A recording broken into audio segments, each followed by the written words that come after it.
If you like this video, please give a thumbs up and subscribe. Hit the bell icon to be notified of new videos. The Bermuda Triangle, sometimes known as the Devil's Triangle, is a triangular area of the northwestern Atlantic Ocean bounded by Bermuda, Puerto Rico, and a point near Melbourne, Florida, where famously numerous ships and aircraft have mysteriously disappeared throughout the ages. Since records began in 1851, it is estimated that an amazing 8,127 people have been lost in the Bermuda Triangle. However, perhaps the most intriguing and famous disappearance of all occurred just after World War II on December 5, 1945, when an entire squadron of aircraft vanished without a trace and no clue as to what happened to them. Of course, this was the infamous Flight 19, which, more than any other case, brought the triangle into popular consciousness, sparking all kinds of explanations. The strangest and most interesting being the theory that they were abducted by aliens who have a base somewhere in the triangle. Interesting because the alien UFO theory was popularized by Steven Spielberg in his 1977 film Close Encounters of the Third Kind. While there could be a rational explanation for the disappearance of Flight 19, it is worth remembering that Lieutenant Charles Taylor was exonerated in 1947 by the Board for Correction of Naval Records, at the request of his mother, in regard for responsibility for loss of lives and naval aircraft, and that the conclusion of the U.S. Navy's report was changed to cause unknown. The earliest suggestion that Flight 19 was anything other than just an accident, that this author has seen, came in the form of a letter to the editor, from one Edward R. Walker of Colorado, in the August 1946 issue of Amazing Stories magazine. The letter shows that almost immediately after the disappearance of Flight 19, people were already beginning to speculate that the incident was more than just the result of pilot error due to poor weather. In his letter, Walker writes, "A couple of months ago I read another apt dispatch about 6 Navy planes disappearing all at one time off the coast of Florida. Hundreds of hours were spent searching for a trace of them, but none was found. Wish I had cut this out for you also, but you can verify that yourself. This is one of the strangest happenings that I have ever heard of in my lifetime. Even if they had flown over a carpet on anti-aircraft fire, 1 or 2 would have gotten through. As I remember the article, it wasn't even storming." In his response to Walker's letter, the editor, Ray Palmer, who went on to become the editor of Fate magazine, not only agreed that something unexplained had happened to Flight 19 but also all but accused the US Navy of a cover-up about those Navy planes. Now you've got something. As we remember it, search planes also failed to come back. Not a sign, not a message, just instant disappearance. And no fuss about it since, just official forgetfulness. Your editor would like to know what happened because it wasn't anything ordinary. In his book, Berlitz also considered more esoteric and paranormal possibilities to explain the disappearances inside the triangle, including chapters on space and time warps, energy devices left behind from an advanced lost civilization, as well as extraterrestrials and even crypto-terrestrials. Lacking a logical and readily acceptable explanation, independent researchers concerned with the disappearances in the Bermuda Triangle have gone even further afield. Some to explanations based on exceptions to natural law, others to suggestions of interdimensional changeover through a passageway equivalent to a hole in the sky, which aircraft can enter but not leave. Others believe the disappearances are engineered by entities from inner or outer space, while still others offer a theory or combinations of theories that the phenomenon may be essentially caused by still functioning man-made power complexes belonging to a science considerably older than and very different to ours. According to most triangle researchers, Christopher Columbus was probably the first person to document allegedly strange phenomena in the area. On October 11, 1492, the eve of discovering the New World, Columbus reports that he and his crew observed a mysterious light moving strangely up and down in the evening sky, appearing and quickly disappearing several times that night. Columbus wrote in his blog that, "The land was first seen by a sailor called Rodrigo de Triana, although the admiral at 10 o'clock that evening standing on the quarter-deck saw a light, but so small a body that he could not affirm it to be land. Calling to Pero Gutierrez, groom of the king's wardrobe, he told him he saw a light, and bid him look that way, which he did and saw it. He did the same to Rodrigo Sanchez of Segovia, whom the king and queen had sent with the squadron as controller, but he was unable to see it from his situation. The admiral again perceived it once or twice, appearing like the light of a wax candle moving up and down, which some thought an indication of land. But the admiral held it for certain that land was near. Whatever Columbus and his crew saw that historic night is probably impossible to know for sure now. In that limited sense, at least, the odd light is a true UFO in that it will probably always be unidentified. Perhaps more interesting, though, are the bizarre compass readings Columbus also recorded in the triangle. Today, the triangle is supposedly one of only 2 places in the world, the other being the Dragon's Sea in the Pacific, in which there is an unusual level of magnetic interference that can adversely affect compass readings. Whether paranormal or not, this magnetic interference is definitely interesting. Many have speculated that UFOs may be using some form of electromagnetic propulsion.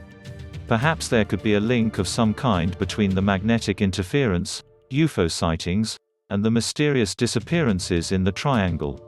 Doctor Who fans will remember The Sea Devils, a classic 1972 John Pertwee story written by Malcolm Hulke, the plot of which is very reminiscent of the Triangle mystery.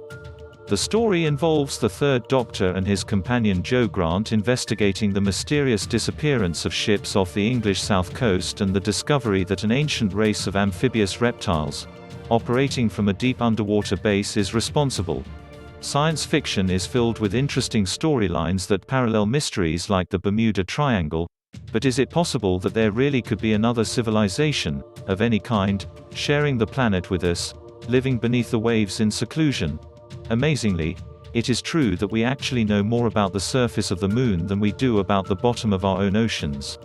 In theory, at least, it is possible that anything could be down there hidden beneath the depths. What more, making things more interesting, about half of all UFO sightings are said to take place near large bodies of water. In Invisible Residents, The Reality of Underwater UFOs, 1970, renowned zoologist, Ivan T. Sanderson hypothesized that an advanced aquatic non-human civilization may have evolved right here on the Earth. This parallel, aquatic civilization could be twice as old as mankind, Sanderson proposes, and may well have developed spaceflight long before us. Sanderson even goes as far as suggesting that such a civilization could be behind many of the mysterious disappearances in the Triangle as well as UFO sightings.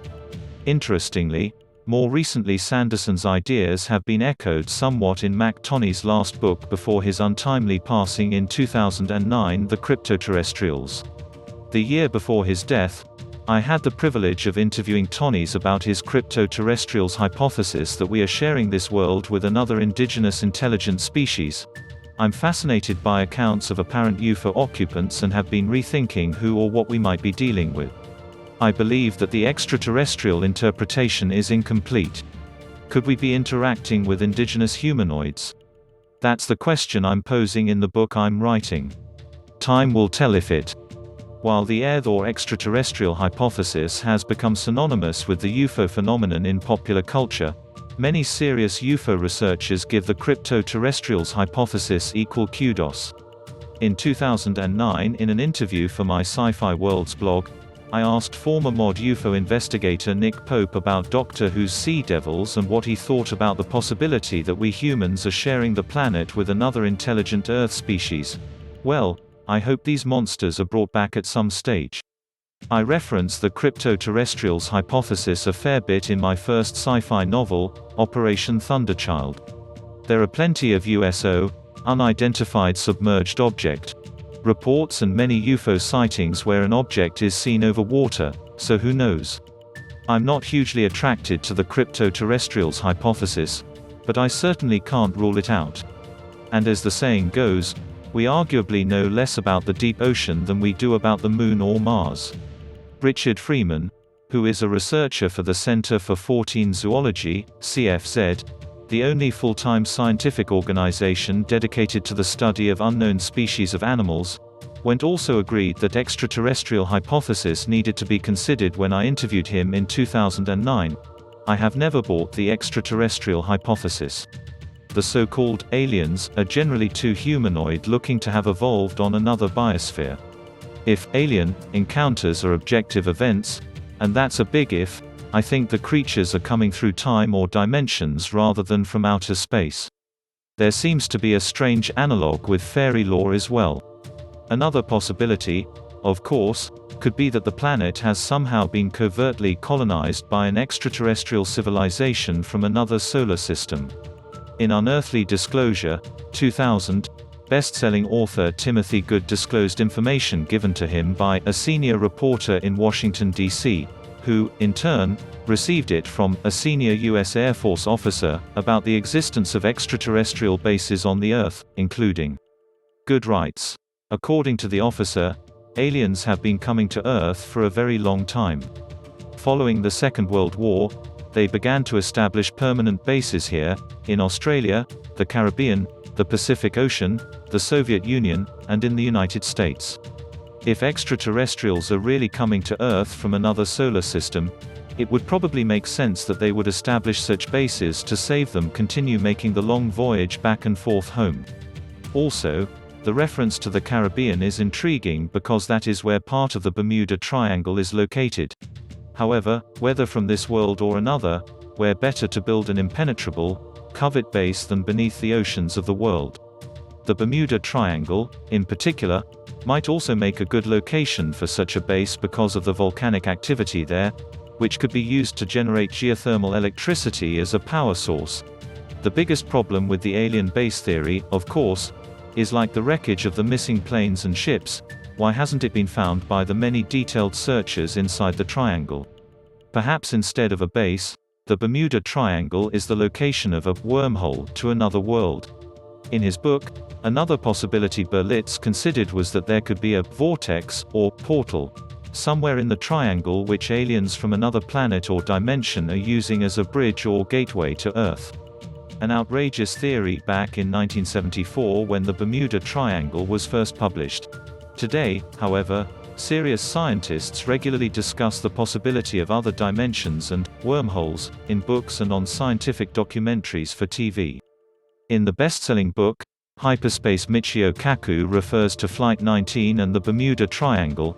Ever since Flight 19, a group of U.S. military torpedo bombers vanished in the Caribbean 30 years ago. Mystery writers too have used higher dimensions as a convenient solution to the puzzle of the Bermuda Triangle, or Devil's Triangle. Some have conjectured that airplanes and ships disappearing in the Bermuda Triangle actually entered some sort of passageway to another world.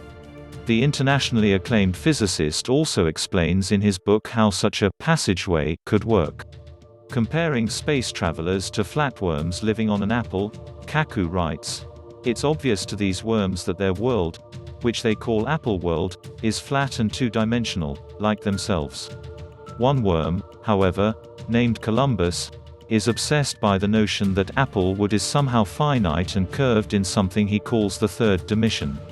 He even invents two new words, up and down, to describe motion in this invisible third dimension. By burrowing into the apple, he can carve a tunnel, creating a convenient shortcut to distant lands. These tunnels, which considerably reduce the time and discomfort of a long journey, he calls wormholes. They demonstrate that the shortest path between 2 points is not necessarily a straight line, as he's been taught, but a wormhole. Perhaps the disappearance of Flight 19 and other planes and ships inside the Bermuda Triangle can be explained away by more mundane explanations, such as intense weather conditions and human error, but until we more fully explore the bottom of the world's oceans we have no way of knowing for sure what could be down there.